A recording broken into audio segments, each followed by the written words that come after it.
যে কোনো ছবির ব্যাকগ্রাউন্ড রিমুভ করবেন কিভাবে? এক ক্লিকে যে কোনো ছবির ব্যাকগ্রাউন্ড রিমুভ করতে পারবেন। অনেকে অনেকভাবে দেখায়। তো আজকে আমি একটু ভিন্ন রকম দেখাবো যেটা একদম ইজি যে কেউ পারবেন। তো এটা করার জন্য আপনাদেরকে একটা অ্যাপ্লিকেশন ডাউনলোড করতে হবে যেটা প্লে স্টোরেতে অ্যাভেলেবেল পেয়ে যাবেন। তো আমরা প্লে স্টোরেতে আসবো, আসার পরে এখানে সার্চ বারে লিখব রিমুভ বিজি। লেখাটা একটু ভালোভাবে দেখে রাখেন। তো রিমুভ বিজি লিখে সার্চ করার পর প্রথম যে অ্যাপ্লিকেশনটা আসবে আমরা ওইটাকে ইনস্টল করে নিব। আমার আগে থেকে ইনস্টল করা আছে, জাস্ট এখান থেকে ওপেন করার পর এরকম একটা পেজ ওপেন হবে। আপনারা দেখতে পাচ্ছেন আপলোড ইমেজ নামের একটা অপশন আছে, আপনারা এখানে ক্লিক করবেন। ক্লিক করার পর এখান থেকে আপনারা গ্যালারি সিলেক্ট করে দিবেন। গ্যালারি সিলেক্ট করার পর এখান থেকে যে ছবিটার ব্যাকগ্রাউন্ড রিমুভ করবেন ওইটাকে সিলেক্ট করে ওকে করে দিবেন।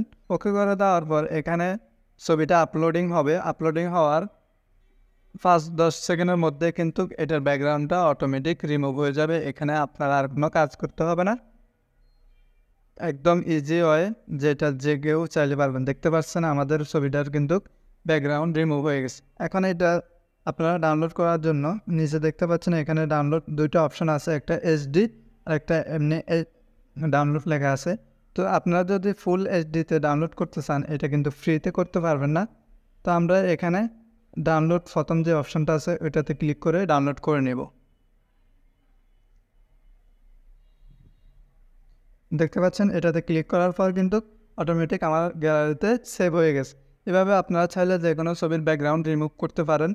তো আশা করি ভিডিওটা ভালো লাগবে, লাগলে অবশ্যই লাইক কমেন্ট শেয়ার করে পাশে থাকবেন। সবাইকে ধন্যবাদ।